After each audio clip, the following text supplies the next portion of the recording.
and welcome to our podcast, I Will Be Your Voice, Stories of Homelessness and Hope. I am one of your hosts, Melissa Turnpaw, Youth Development Coordinator with the Center for Schools and Communities. And I am your co-host, Matt Butensky, Project Manager at the Center for Schools and Communities.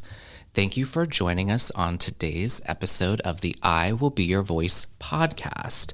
Today on our podcast, we're very lucky because we have our state McKinney-Vento coordinator and coordinator for Pennsylvania's Education for Children and Youth Experiencing Homelessness program, Mr. Storm Camara, with us today. Mr. Camara, welcome to the podcast. Thank you for having me, everyone. I'm glad to be here today. Yes, Melissa convinced you to join our podcast episode, so we're so excited to have you. We're actually having coffee and conversation today in our podcast. So we wanted to start off with asking, what is everyone's morning beverage of choice? So for me, I guess I would have to say green tea with a little lemon and some honey works every time. Nice. So you get a little caffeine, not too much. Melissa? Well, if I am at home, then it is a nice cup of coffee with some caramel macchiato creamer. But if I'm getting fancy and stopping somewhere, then I like either a hot caramel macchiato or a cold one. So anything caramel will do. The famous caramel. Always. Melissa. Yeah, I like to start with coffee. I'm a huge coffee drinker. So coffee with some lovely seasonal creamer, and then I move into maybe a latte later in the day. But yep, those are our coffee choices and tea choices. We're spilling the tea today on the McKinney-Vento program here on the I Will Be Your Voice podcast. So we're going to get started, and Melissa, why don't you get us started with our questions today for Mr. Camara?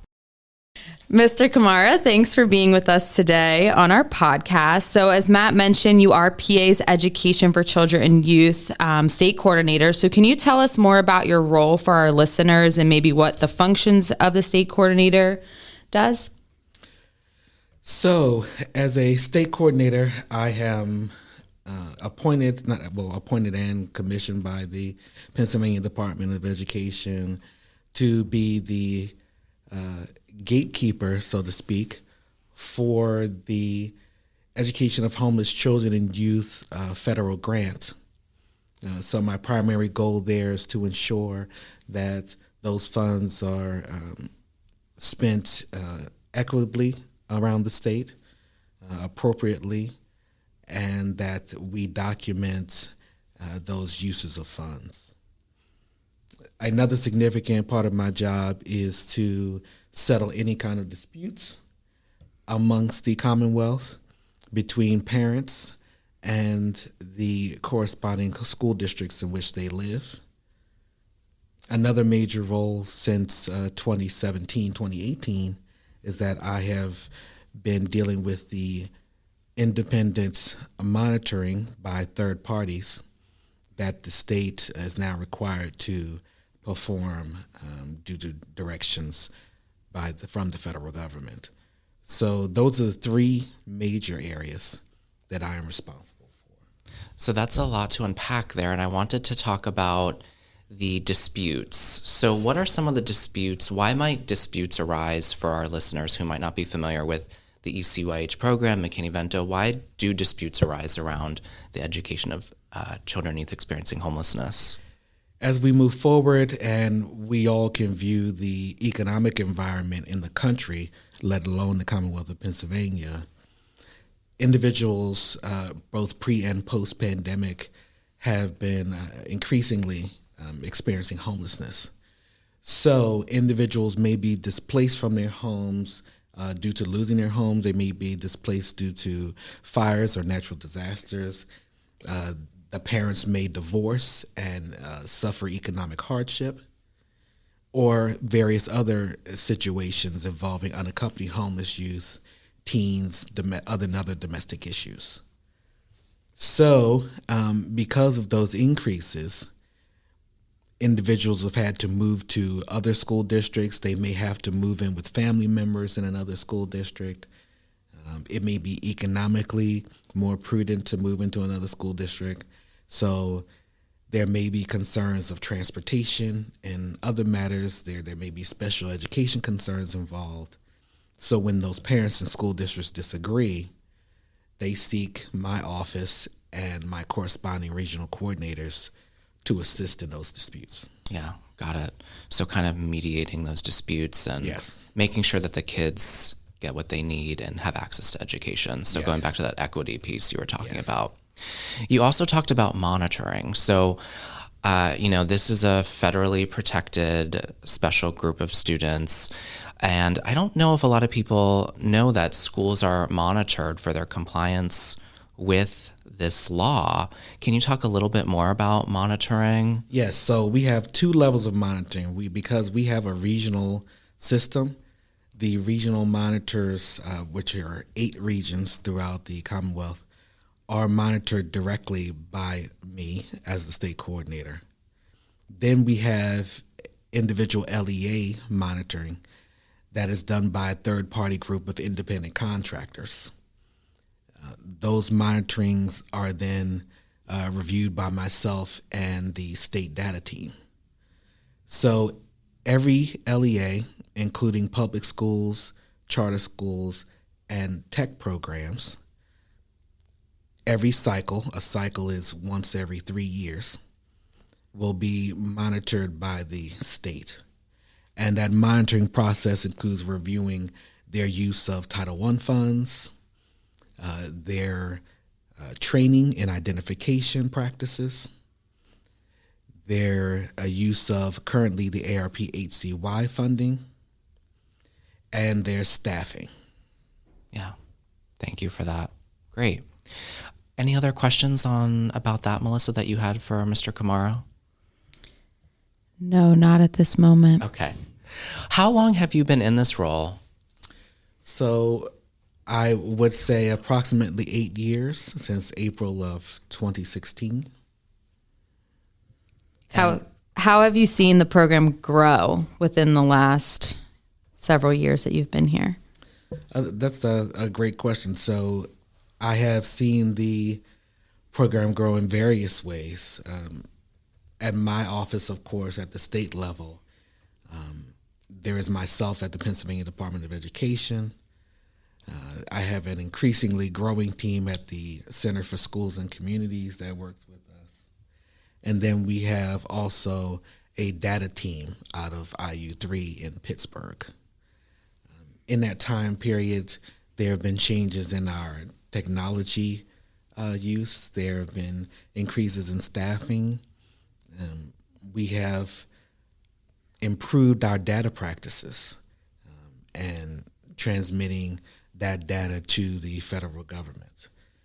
Of course, identification and the ability to identify both increases and improves our funding and access to other resources. So the better we identify, the better we are able to demonstrate to the federal government that not only are we doing what is best for our students, but we are ensuring that they have the appropriate information necessary to justify the funding that we request. Yeah. Yeah, identification is such a huge part of the work that you do and that we do here to, try to improve scenarios for students that are experiencing homelessness. So thanks for that. We wanted to talk a little bit about how the work is completed here in Pennsylvania. And you just talked about your role as the state coordinator. Pennsylvania also has a regional support network, and that is pretty unique to Pennsylvania. A few other states have a similar model. Can you talk a little bit about the regional support network that we have here in Pennsylvania? Yes, so as I stated earlier, the Commonwealth of Pennsylvania has 8 regions. Region 1 primarily consisting of the Philadelphia area. And then we have our regions 2, 3, 4, 5, 6, 7, and 8. Some have larger geographical areas than others. primarily we look at those geographic areas and then review the numerical density of students experiencing homelessness. So that ratio typically balances out. So some may look at our map, which is at the Pennsylvania Department of Education website, and wonder why Region 1 is so small. When you factor in the density of the number of students experiencing homelessness in the Philadelphia region, it begins to make a little more sense. Yeah. So amongst those regions, of course, we have urban centers, we have suburban centers, and then we have our large rural areas. And then those regional coordinators have a great depth of understanding of the needs in their areas. So, of course, being in a rural area and an urban area may have some similarities, but they also often have some dramatic differences as well. Yeah. What do you think are the benefits of our regional model here in PA?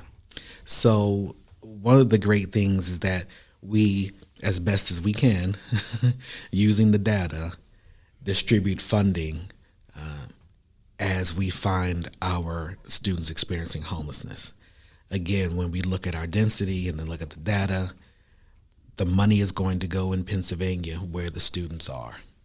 There are other states, of course, we are not stepping on toes, but other states that focus most of their federal and state funding on particular cities, and they omit the needs in greater or larger rural areas. In Pennsylvania, we, as equitably as possible, during my tenure, have distributed, using the data, our funds, our resources, and our experience. That's really helpful to know. You know, Pennsylvania, it's a big, complex state. And like you described, we have urban centers, we have rural areas, but homelessness occurs in all of them. Even though the density might look different, it is still something that happens everywhere. So thank you for sharing that.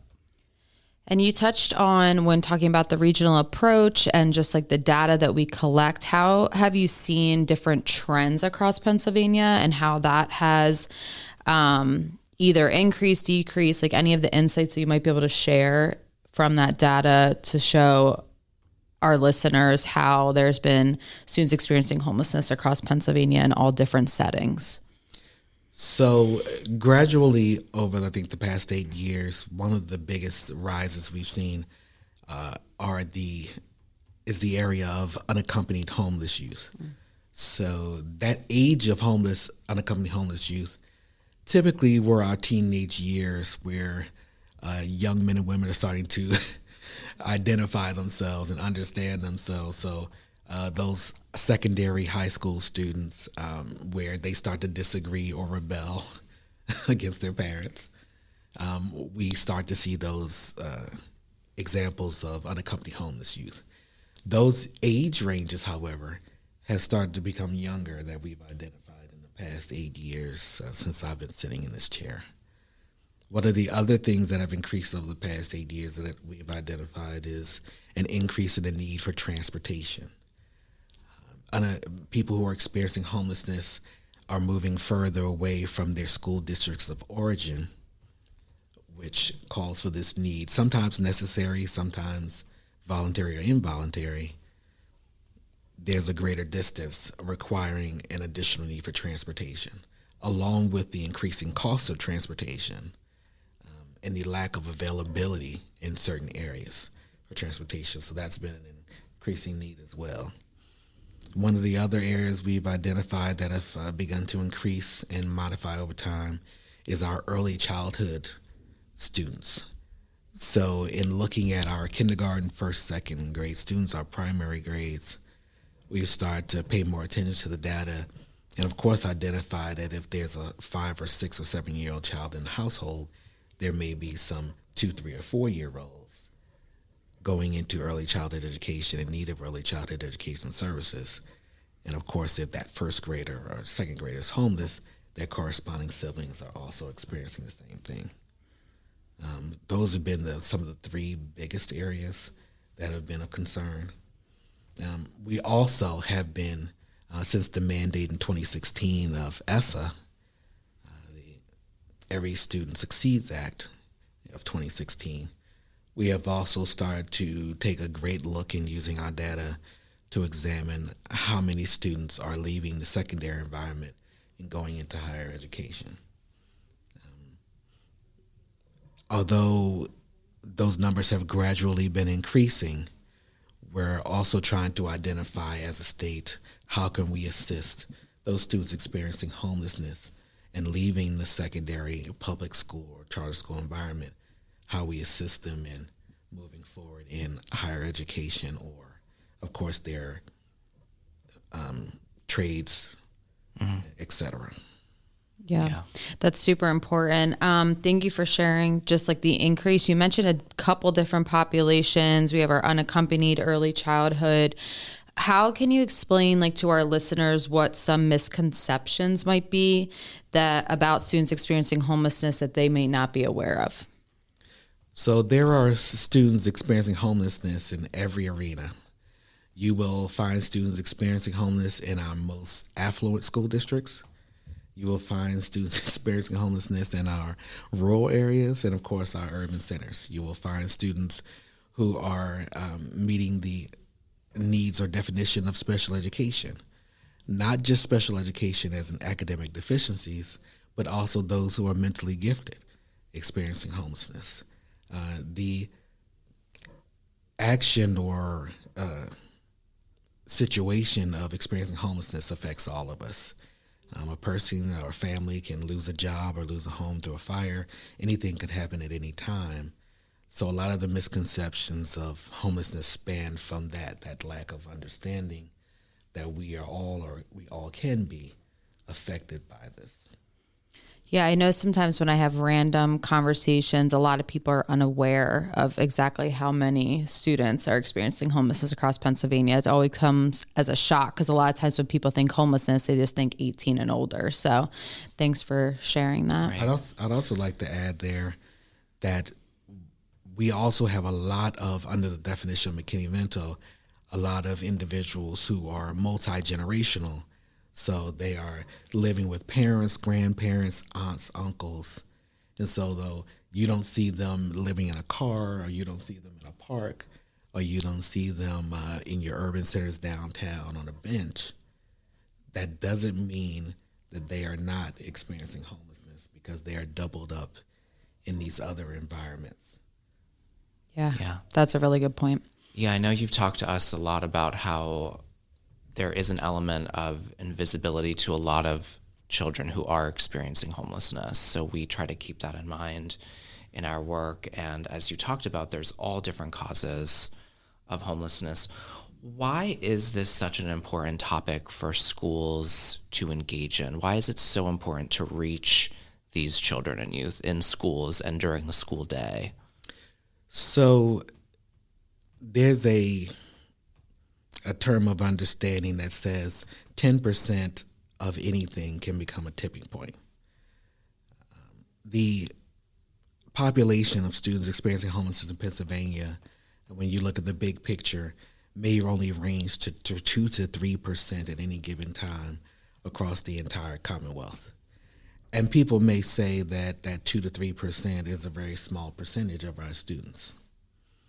However, when you factor in the volume of a particular school or the density of a particular area, that number becomes larger and larger. So 2% of a school district that is 3 million is a pretty significant number.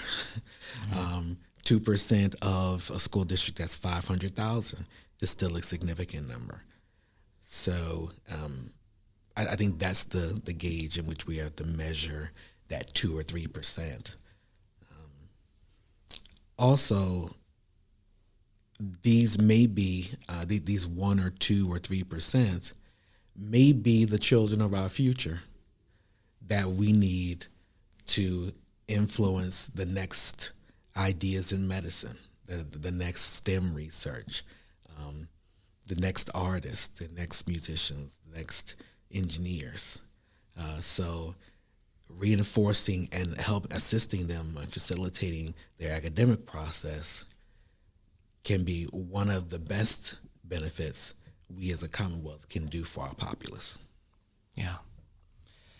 And speaking of the numbers, I know that Pennsylvania's identification has been increasing. So where are we around for this year in the numbers? So as of last year, we were just above 40,000.